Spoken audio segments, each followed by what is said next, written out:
There are frontiers carved by iron and blood, and there are frontiers carved by faith.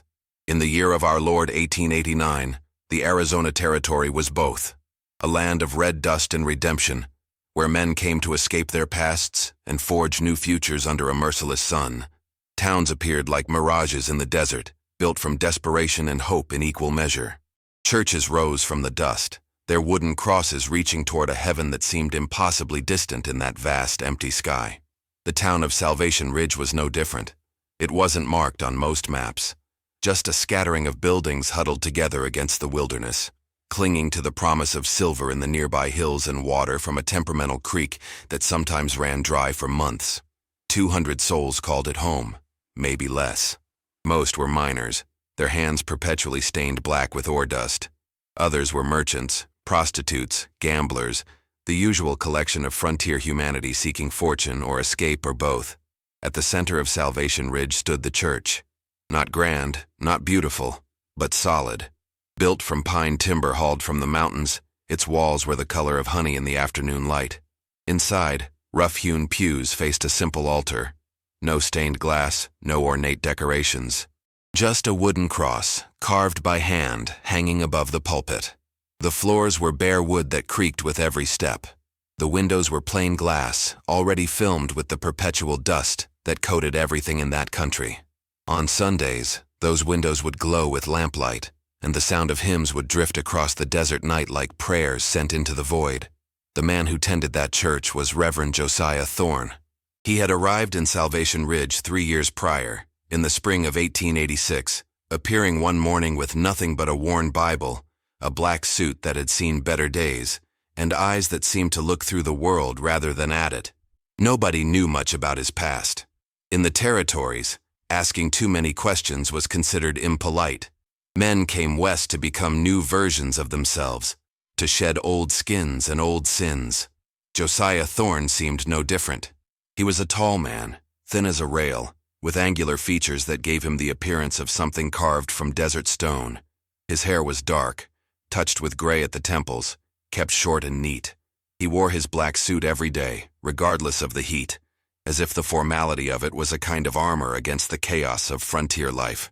His hands were long-fingered, always moving, always gesturing as he spoke.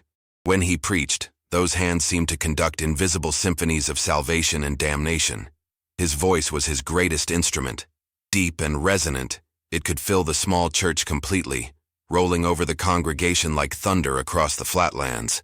When he read scripture, the words took on weight and presence, as if they were living things taking shape in the dusty air. People said Josiah Thorne could make the Bible sound new, could make familiar verses feel like revelations spoken directly from God's mouth to their ears. The congregation loved him at first. He was passionate without being frightening, learned without being condescending. He visited the sick, counseled the troubled, blessed the marriages, and mourned at the funerals. He seemed to genuinely care about the souls under his care, these rough frontier people who had known precious little gentleness in their lives. Women brought him meals. Men invited him to share their whiskey, which he always politely declined. Children were not afraid of him, which in that hard country was perhaps the highest compliment that could be paid to a preacher. For 3 years, Salvation Ridge had something it had never possessed before, a sense of community, a feeling that perhaps this scattered collection of sinners and strivers might actually become something more than just another forgotten outpost in the territories. The church on Sunday evenings was full. Not everyone attended, of course. The saloon still did brisk business, and the brothel at the edge of town still entertained its clientele. But enough people came, and they came willingly, drawn by Josiah Thorne's voice and vision of a better life. Then something changed. It was subtle at first, so gradual that most didn't notice. It began in the late summer of 1889, when the heat was at its worst, and the creek had dwindled to a trickle. The temperature climbed past 100 degrees and stayed there for weeks. Men died in the mines from the heat. A child drowned in an irrigation ditch, chasing relief from the relentless sun. A fire started in the dry grass east of town and burned for 3 days before rain finally extinguished it. These were the kinds of hardships frontier people expected and endured. But they wore on a man, wore down his spirit, made the world seem hostile and uncaring. Josiah Thorne felt it more than most. He had always been intense, But as that brutal summer stretched on, his intensity began to curdle into something else, something darker. His sermons grew longer, more fervent, more focused on sin and damnation than on grace and redemption. Where once he had spoken of God's love, now he increasingly spoke of God's wrath. The gentle gestures of his hands became sharp jabs and slashing motions. His voice, which had been a comfort, began to take on an edge that made people shift uncomfortably in their pews. "We are wandering in the wilderness," he told them one Sunday in August, his face flushed with heat and passion. "We have turned away from the Lord, and he has turned his face from us. Can you not feel it? The heat is his anger. The drought is his judgment.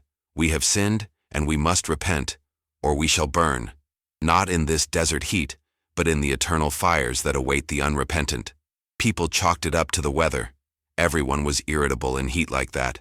Even a preacher could be forgiven for being a bit more fire and brimstone when the world itself felt like it was burning.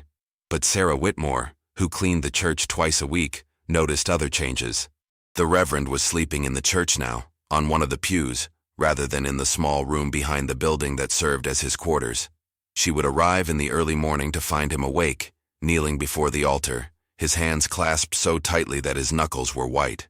The floor around him would be covered in candle stubs, dozens of them, burned down to nothing during his night-long vigils. His Bible was changing too. The margins were filled with cramped handwriting, notes and observations and interpretations that spiraled across the pages in ink so dense it was almost unreadable. Sarah couldn't help but glance at them as she dusted. The words she could make out troubled her. "They do not see. Eyes closed to their own damnation. Must be saved.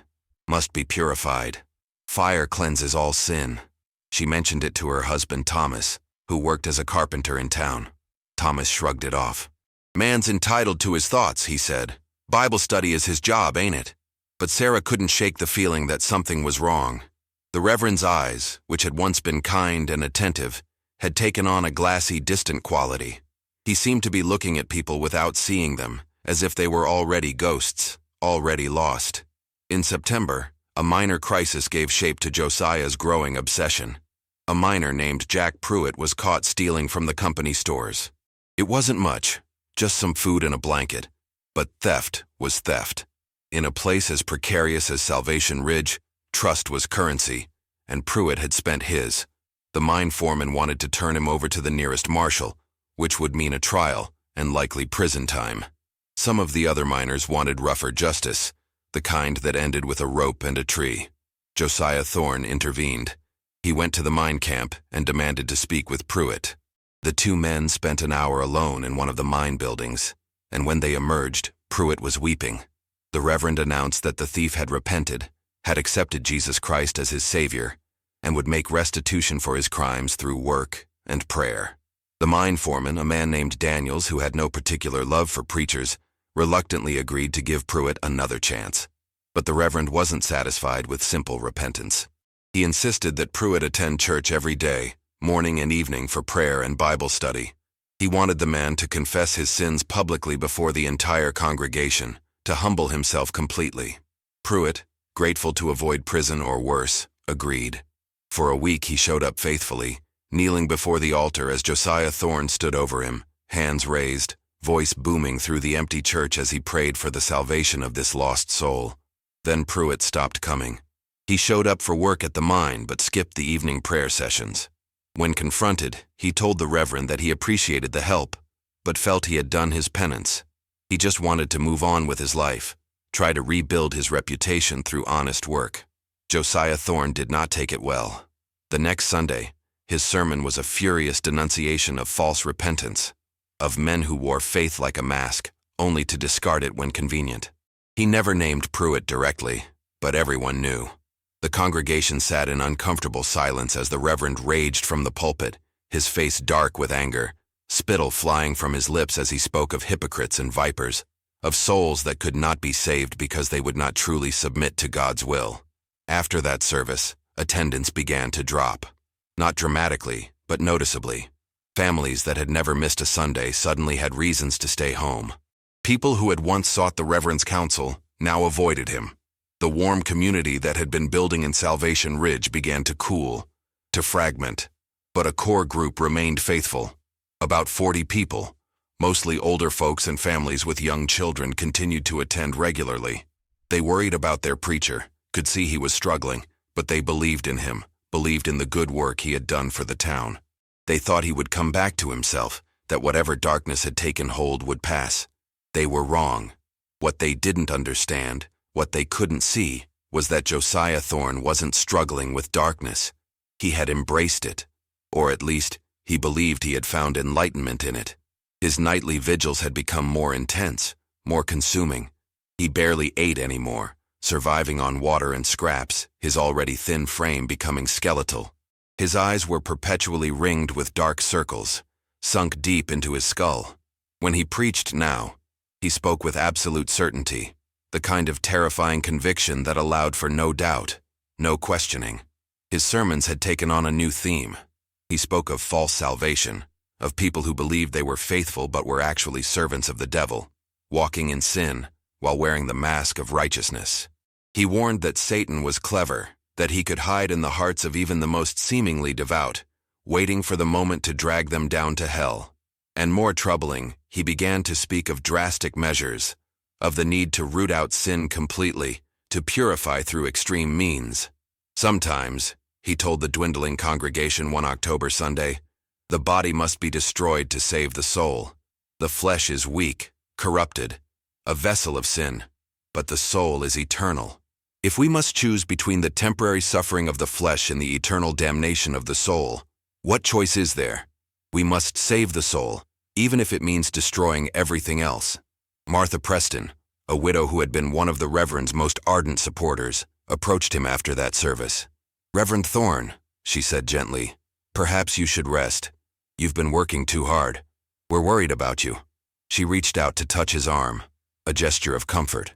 He recoiled as if she had burned him. His eyes, when they met hers, were wild, unfocused. "You don't understand," he whispered. "None of you understand. I see now. I see the truth. You're all lost, all of you, and I'm the only one who can save you." Martha stepped back, frightened by the intensity in his voice. Other members of the congregation had overheard. They exchanged worried glances. Thomas Whitmore, Sarah's husband, stepped forward. "Reverend," he said firmly, "Martha's right. You need rest. Real rest, not these all-night prayer sessions. Why don't you let us help you?" But Josiah Thorne wasn't listening. He had turned away, was walking back to the church, muttering under his breath, his hands gesturing at invisible things only he could see. That night, Thomas and Sarah Whitmore lay in bed discussing what to do. "We should send for someone," Sarah said. "A doctor, maybe, or another preacher from one of the bigger towns. He's not right in his mind. He needs help." Thomas agreed, but wondered who to send for and how to convince Josiah to accept help. "Man's prideful," he said. "Might see it as a challenge to his authority. Might make things worse." They decided to wait a few more days, to see if the Reverend would improve on his own. It was a decision they would regret for the rest of their lives. What they didn't know, what they couldn't know, was that Josiah Thorne had moved far beyond the reach of any earthly intervention. In those final days before the fire, he existed in a state that was neither fully sane nor completely mad, but something in between, a liminal space where his consciousness fractured and reformed into something unrecognizable. He barely slept anymore, surviving on brief moments of unconsciousness that brought no rest, only visions. Dark visions, terrifying visions. He saw his congregation as they truly were, or at least as he believed they truly were, their souls visible beneath their flesh. And those souls were blackened, corrupted, writhing with sin like maggots in rotting meat. He would kneel before the altar for hours, his knees developing bruises and calluses from the hard wood, his hands clasped so tightly that his fingers went numb. He prayed for guidance, for clarity, for some sign that he was doing the right thing.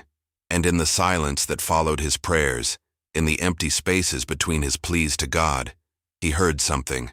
Not words exactly, more like a presence, a confirmation, a sense of divine approval that filled him with terrible purpose. Later, much later, people would debate whether Josiah Thorne heard the voice of God or the voice of his own madness.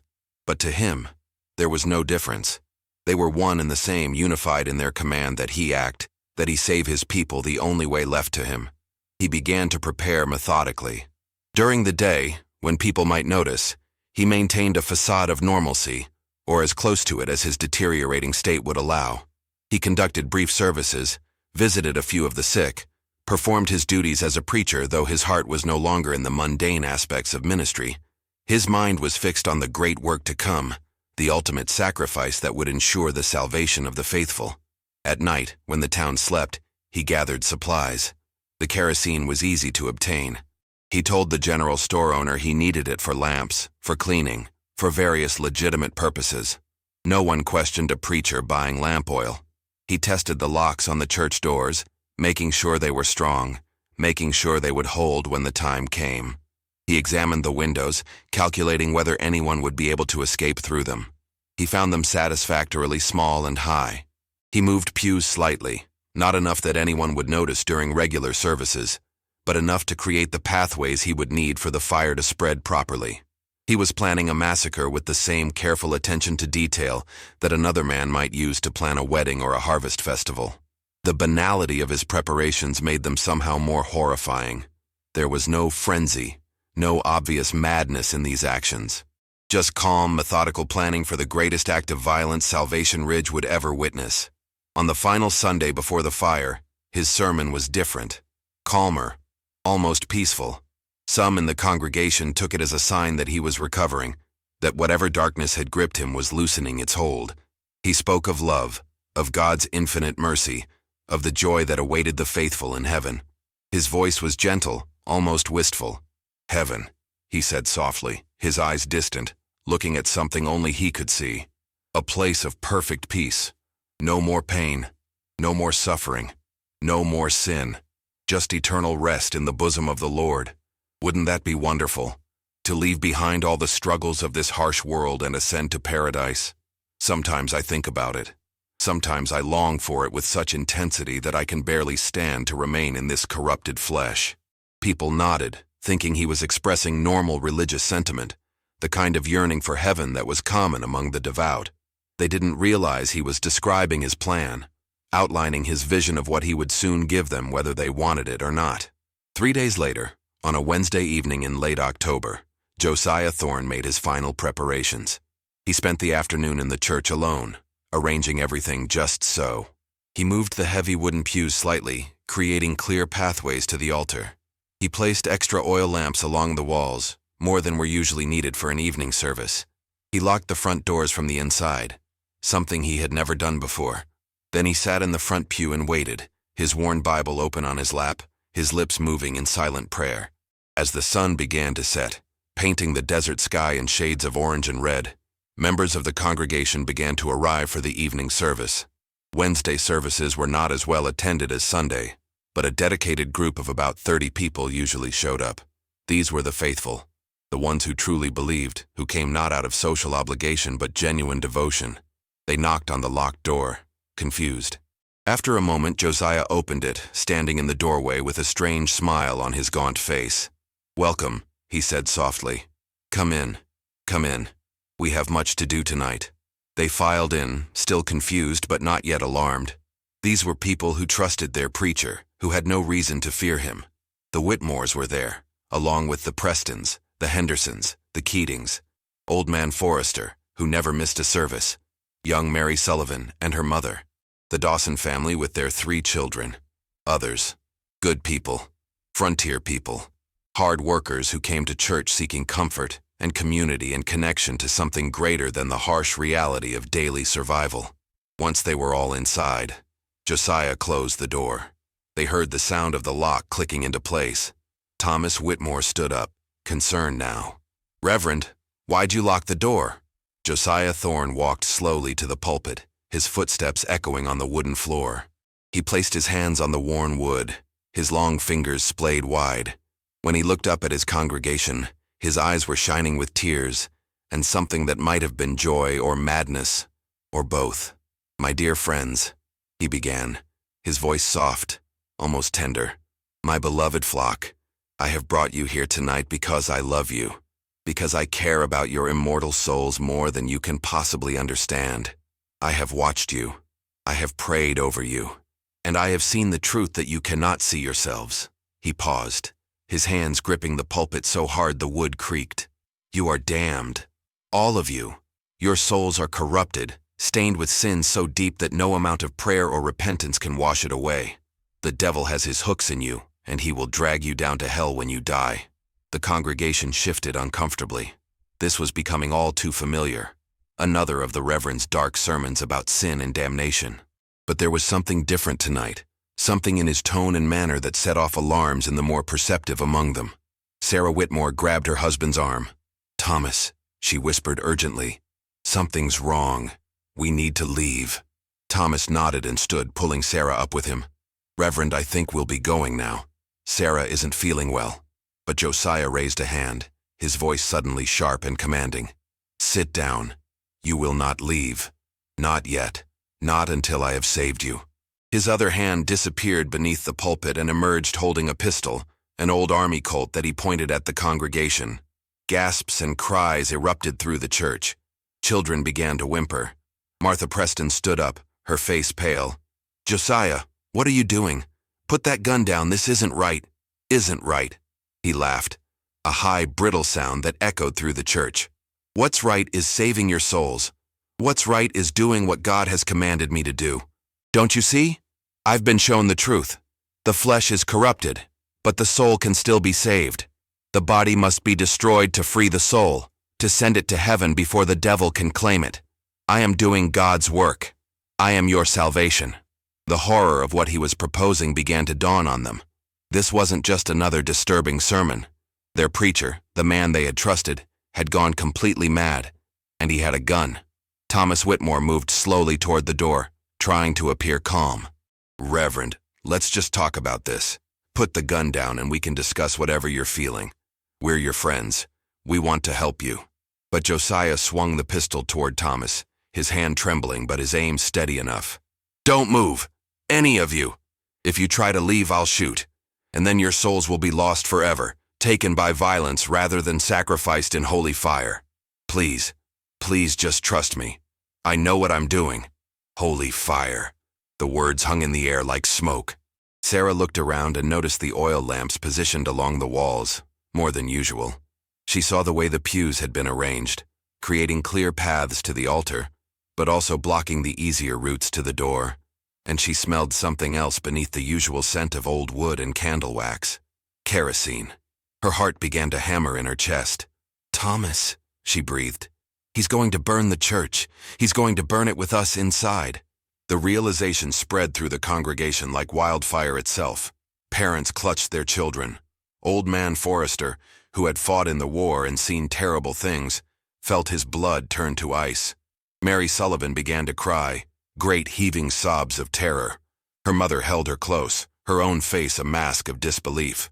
This couldn't be happening. Not here. Not by the hand of their own preacher. But it was happening. They could see it in Josiah Thorne's eyes, in the way he stood before them like some Old Testament prophet, convinced of his righteous mission, utterly deaf to their pleas and prayers. "Please," Martha Preston tried one more time, her voice steady despite her fear.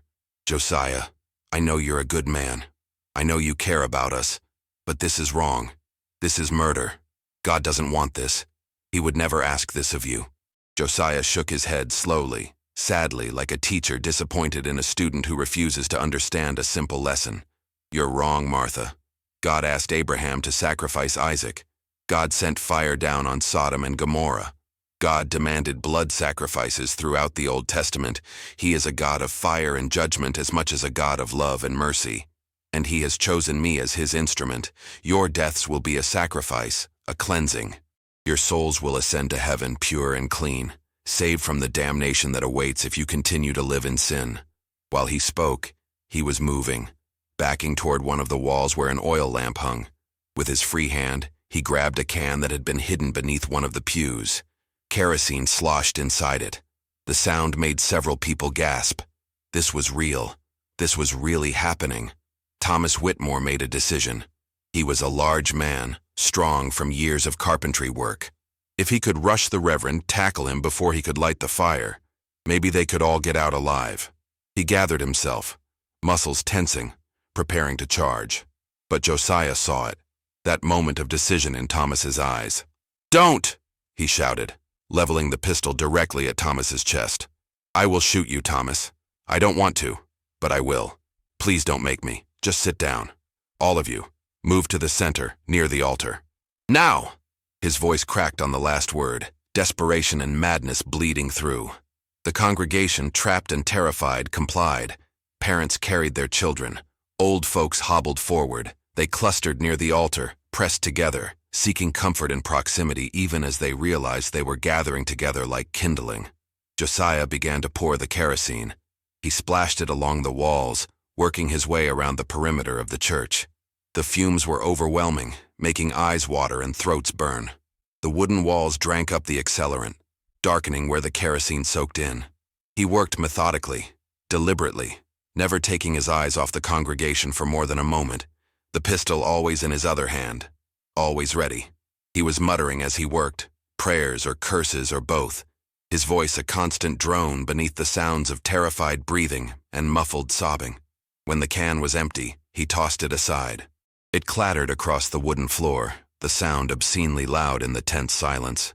He stood before his congregation, the gun in one hand, an oil lamp in the other. His face was serene now, almost peaceful, as if he had moved beyond doubt into absolute certainty. "I want you to know," he said quietly, "that I love you all. This is an act of love, the greatest act of love I can perform. I am giving you salvation. I am ensuring that you will be with God in paradise. One day when you stand before the throne of heaven, you will understand. You will thank me." "You're insane," someone shouted. One of the miners, John Keating, a man with a wife and 2 young sons. "This isn't salvation. It's murder. You'll burn in hell for this, Thorne." Josiah smiled sadly. Perhaps that is my sacrifice. Perhaps God requires that I damn myself to save all of you. If that is his will, then I accept it. My soul for yours. A fair trade." He raised the oil lamp, his thumb on the mechanism that would open it, that would release the fire. That's when the Dawson boy, 15-year-old William, broke. He couldn't watch anymore, couldn't stand there waiting to die. He broke from his family's embrace and ran for the door, young legs pumping, driven by pure terror and the desperate hope that maybe he could break through, could get help, could save everyone. He was fast, faster than Josiah had anticipated. For a moment it looked like he might make it. His hand reached the doorknob, began to turn. The gunshot was deafening in the enclosed space. William Dawson fell, a red stain blooming across his back. His mother's scream was inhuman, a sound of such pure anguish that it seemed to shake the very walls of the church. She threw herself toward her fallen son, but her husband held her back, knowing that if she moved, Josiah might shoot again. William lay still on the floor, blood pooling beneath him, his hand still outstretched toward the door, toward freedom, toward life. "I'm sorry," Josiah said, and he seemed to genuinely mean it. "I didn't want to do that, but I can't let any of you leave. Not until this is finished. Not until you're all saved." He looked down at the lamp in his hand, then up at the congregation. Their faces were masks of horror, of grief, of disbelief. Some were praying, lips moving rapidly in silent supplications to a God who seemed very far away. Others were simply staring, blank-eyed, minds already unable to process what was happening. "It's time," Josiah said softly, and he opened the lamp. The flame touched the kerosene-soaked wall nearest him. For a heartbeat, nothing happened. Then, with a sound like a great indrawn breath, the fire erupted. It raced along the walls with terrifying speed, following the path of accelerant, consuming the dry wooden walls like they were paper. The heat was instantaneous and overwhelming. Smoke began to fill the church, thick and black and choking. The congregation screamed, a collective cry of terror that was quickly drowned out by the roar of the flames. People scattered, even though there was nowhere to go. They ran to the windows, trying to break through the glass, but the windows were small and high, built that way to keep out the desert heat. Some managed to shatter the glass, but the openings were too narrow for an adult to fit through. Old Man Forrester grabbed a pew and tried to use it as a battering ram against the wall, but the wood was thick, and he was old, and the fire was spreading too fast. The Prestons tried to shield their grandchildren with their own bodies, as if flesh could somehow protect against flame and smoke. Thomas Whitmore saw his opportunity in the chaos. Josiah had set down the gun to light the fire, And now he was just standing there, arms outstretched, face upturned to the flames, tears streaming down his cheeks as he shouted prayers into the inferno. Thomas charged, tackling the Reverend to the ground. They struggled, rolling across the floor, Thomas trying to pin him down while also reaching for the door, trying to unlock it. But Josiah fought with the strength of absolute conviction. He clawed at Thomas's eyes, bit his shoulder, fought like a wild animal. Sarah Whitmore grabbed a candlestick and brought it down on the Reverend's head. He went limp for a moment, stunned. Thomas scrambled up, dragging Sarah with him. "The door! We have to get the door open." But when they reached it, they found that Josiah had not only locked it, but had wedged it shut with boards nailed across the inside. The man had been thorough in his madness. Thomas threw himself against the door, once, twice, 3 times. It shuddered but held.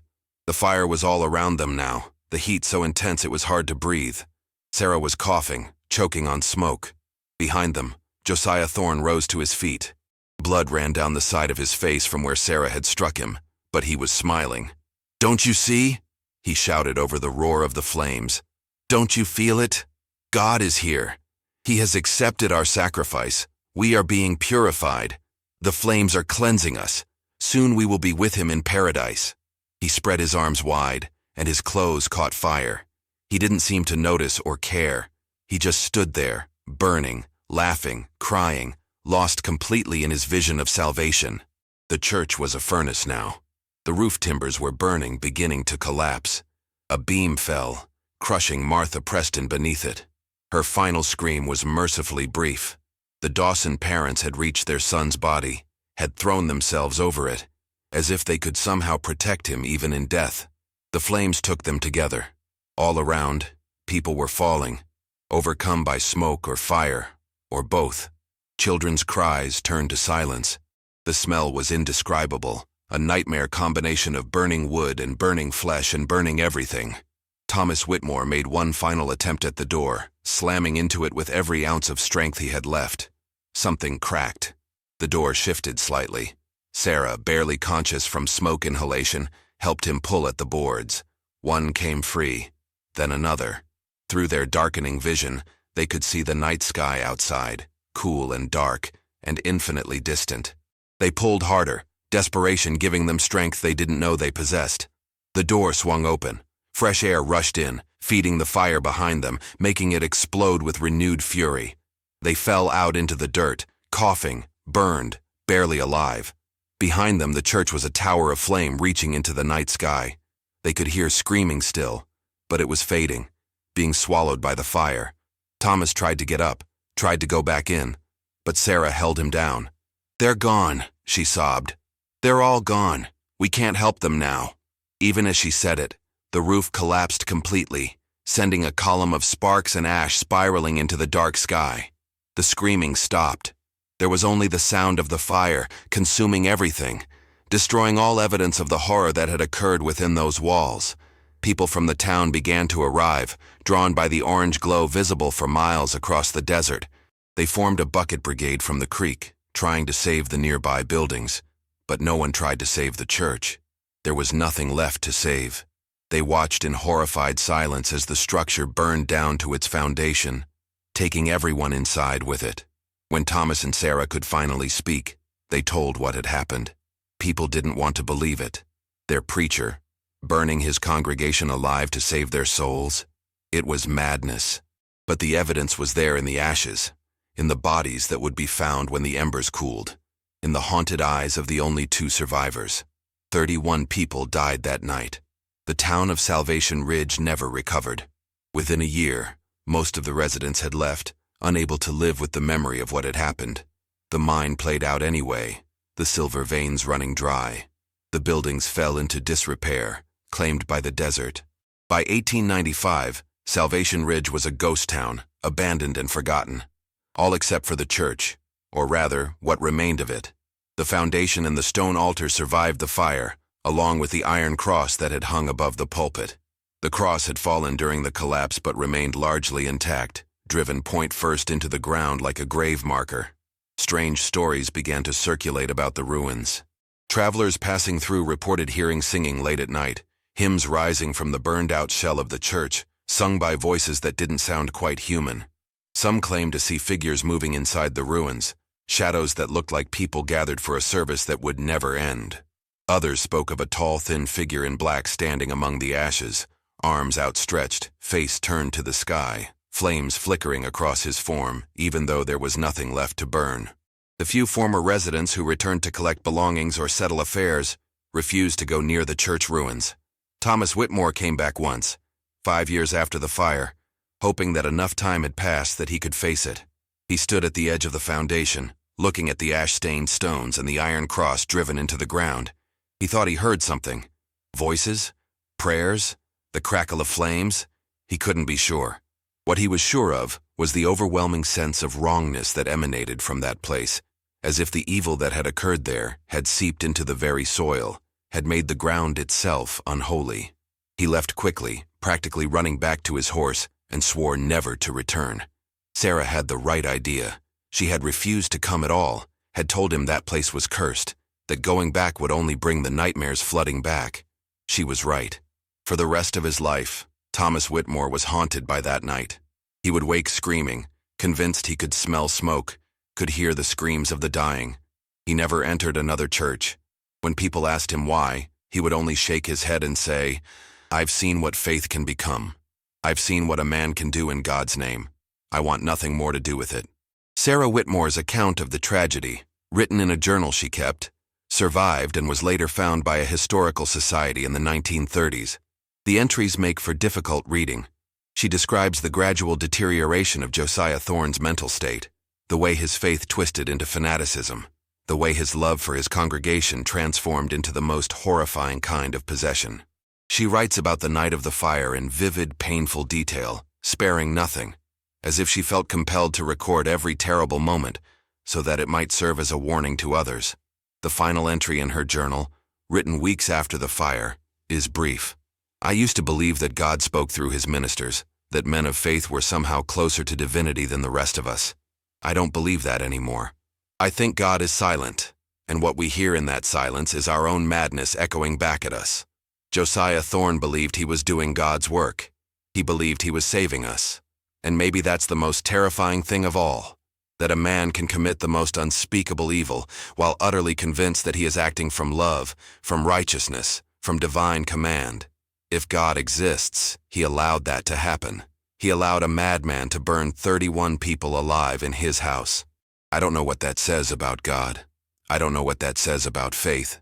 I only know that I will never set foot in a church again, and I will spend the rest of my life trying to forget the sound of children burning to death while their preachers sang hymns. The ruins of the church at Salvation Ridge still stand, what little remains of them. The desert has reclaimed most of the town, burying it under drifts of red sand and sagebrush. But the foundation and that iron cross are still there, marking the site of one of the most horrific events in the American frontier's dark history. Local historians and paranormal investigators occasionally visit the site.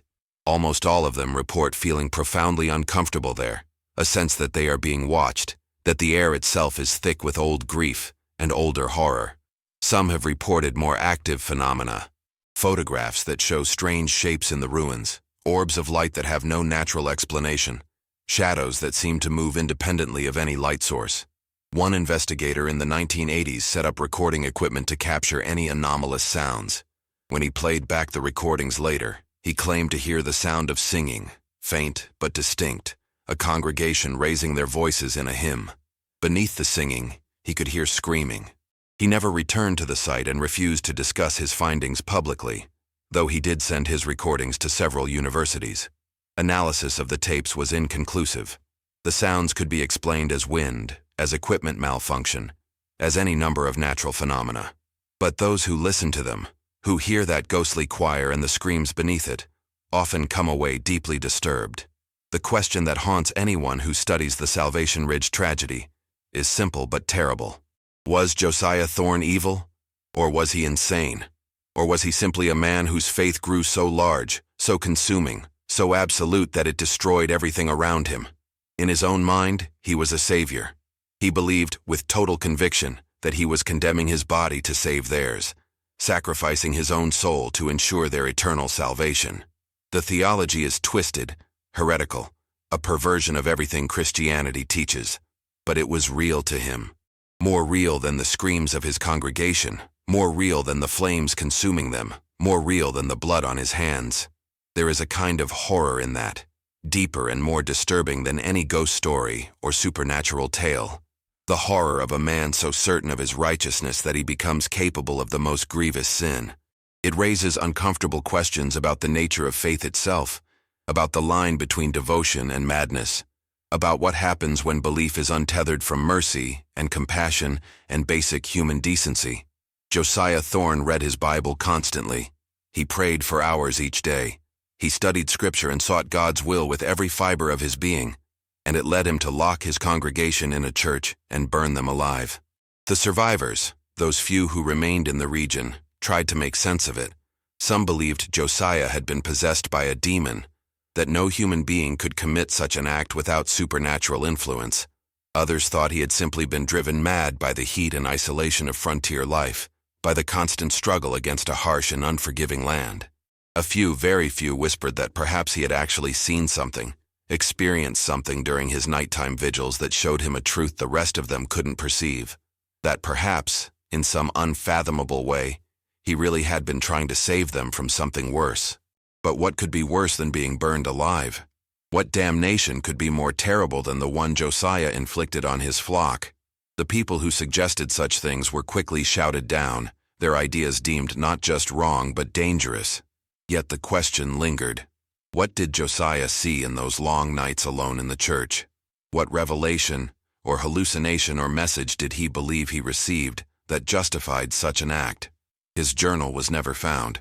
If he kept written records of his thoughts in those final days and weeks, they burned with him and his congregation. All that remains is the act itself, senseless and brutal and absolute. The cross at Salvation Ridge still stands, rusty and bent, driven into ground that will grow nothing. The foundation stones are stained dark, though whether from fire or blood or simply time, no one can say for certain. In the summer, when the temperature climbs past 100 degrees and the heat shimmers across the desert, people passing by have reported seeing things. A tall figure in black standing among the ruins. The flicker of flames where there is no fire. The sound of hymns carried on the hot wind. Most chalk it up to heat mirages, to the brain playing tricks in extreme conditions. But some wonder if Josiah Thorne is still there, still standing before his congregation, still convinced he did the right thing, still waiting for them to understand and thank him for their salvation. Thomas Whitmore died in 1910, never having recovered from the trauma of that night. In his final delirium, witnesses said he kept asking forgiveness, though from whom and for what was unclear. He had been a victim, after all, had barely escaped with his life. But perhaps he felt guilty for surviving when so many others hadn't. Or perhaps in his final moments, he believed he should have done more, should have stopped Josiah before it was too late, should have seen the signs and intervened.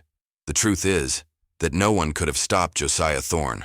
Once his mind had fractured, once his faith had twisted into fanaticism, he was beyond reach, beyond reason, beyond any human intervention. Sarah Whitmore outlived her husband by 15 years, dying in 1925. She never spoke publicly about the Salvation Ridge fire after her journal entries. People who knew her in her later years said she was quiet, withdrawn, haunted by something she could never quite articulate. She kept no Bible in her house. She attended no religious services. When she died, she was buried in a small cemetery far from Salvation Ridge, far from Arizona entirely. She had moved to California in her final years, seeking distance from the place where her nightmare had occurred. Her gravestone bears only her name and dates, no epitaph, no religious inscription, nothing to suggest faith or hope or belief in anything beyond the cold facts of birth and death. The Salvation Ridge fire was investigated, of course. The territorial authorities sent men to examine the scene and interview witnesses. Their official report concluded that Reverend Josiah Thorne, suffering from an unspecified mental affliction, had deliberately set fire to his church during a service, resulting in 31 deaths, including his own. No explanation for his actions was offered because none could be found that made any sense. The report was filed away, one more item in a catalog of frontier tragedies, and largely forgotten. Only local historians, and those with a morbid interest in true crime, remember it now. But the story persists, passed down through generations, changing slightly with each telling but retaining its essential horror. The tale of the preacher who burned his church to save their souls. It's told around campfires in the Arizona desert, shared on internet forums dedicated to historical atrocities, included in books about the darker side of the Old West. It endures because it touches something primal, something that frightens us more than ghosts or demons or any traditional monster. It's the fear of the authority figure who goes mad, the fear of the trusted leader who betrays that trust in the most catastrophic way possible, the fear that the person we turn to for spiritual guidance might be the most dangerous person of all. In the modern day, Salvation Ridge is nothing but a name on old maps. The town itself has been swallowed by the desert, its buildings collapsed and scattered, its streets reclaimed by sagebrush and sand. Only the church ruins remain visible, that blackened foundation and rusted cross, marking the site like a memorial to madness and misplaced faith. Occasionally, vandals or curiosity seekers will visit the site, will take pieces of the stones, or try to pull up the cross. None have succeeded. The cross seems rooted there, immovable, as permanent as the memory of what happened that October night in 1889. There are those who believe the site should be officially marked, turned into a historical landmark so that people remember what occurred there. Others argue that it should be left alone, allowed to crumble and fade until even the ruins disappear and the whole terrible story is forgotten. So far, neither has happened. The ruins sit in their isolated corner of the Arizona desert, visited by no one, remembered by few, silent testimony to a horror that logic cannot fully explain and forgiveness cannot reach. At night, when the wind blows across the desert and the stars burn cold and distant overhead, the ruins of that church stand empty and dark. No lights flicker there now. No hymns rise from the ashes. But the sense of wrongness remains, thick and palpable, a stain on the land itself that time has not erased. Those who have stood there in the darkness speak of feeling watched, of sensing presences just beyond the edge of perception, of hearing whispers in a language that might be prayer, or might be something else entirely. Whether these are genuine supernatural phenomena, the power of suggestion, or simply the human mind's response to standing in a place where such horror occurred, no one can say with certainty.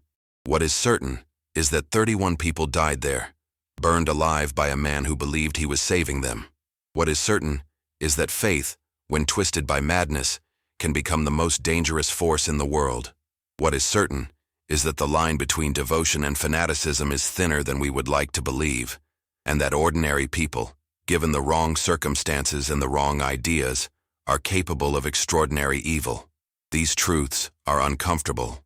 They challenge our assumptions about religion, about human nature, about the safeguards we believe protect us from such tragedies. But they are truths nonetheless, written in ash and blood on the floor of a burned church in the Arizona desert. Josiah Thorne believed he was doing God's work. He believed it with absolute conviction, with a certainty that allowed him to ignore the screams of children, to disregard the pleas of people who trusted him, to commit an act of such horrific violence that it defies comprehension. In the end, that belief didn't save him. It didn't save his congregation. It didn't serve any higher purpose or reveal any divine truth. It simply destroyed lives, shattered a community, and left a scar on the land that remains visible to this day.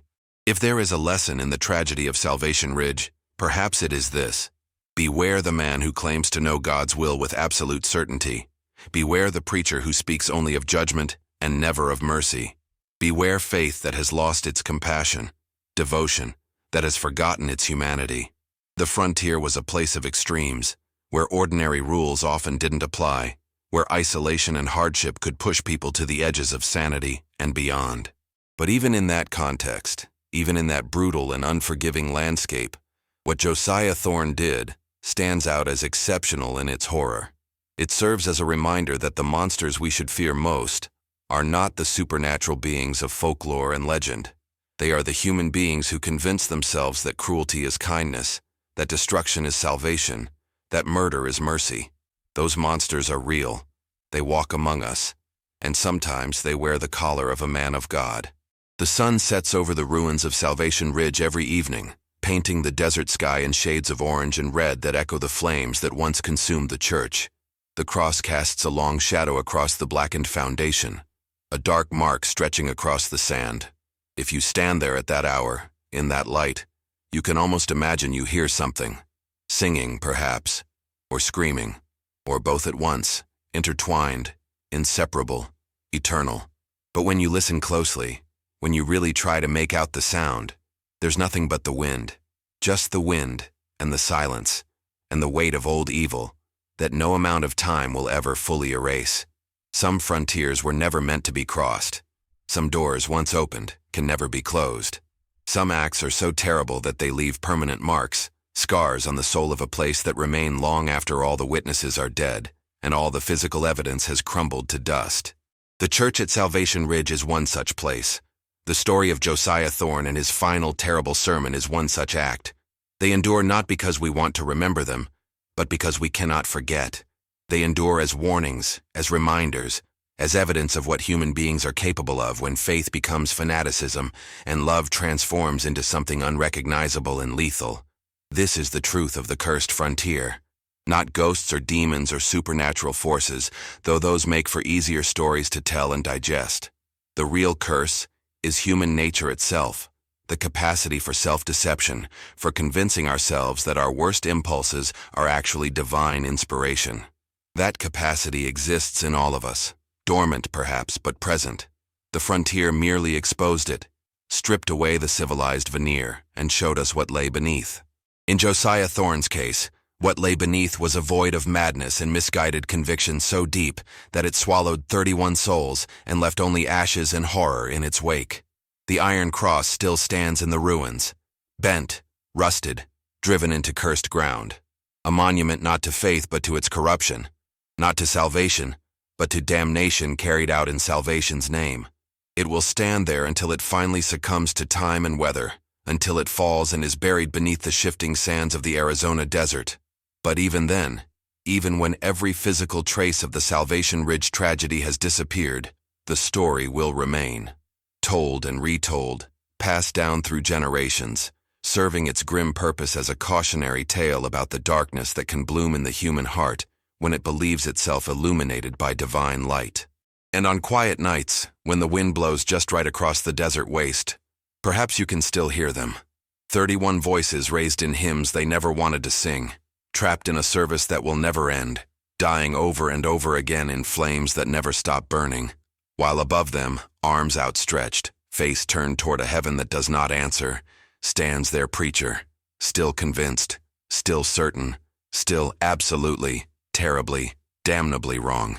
This is the legacy of Josiah Thorne. This is the truth of the cursed frontier. Some souls were never meant to be saved by men who claim to speak for God. Some fires, once lit, burn forever in the darkest corners of history and memory.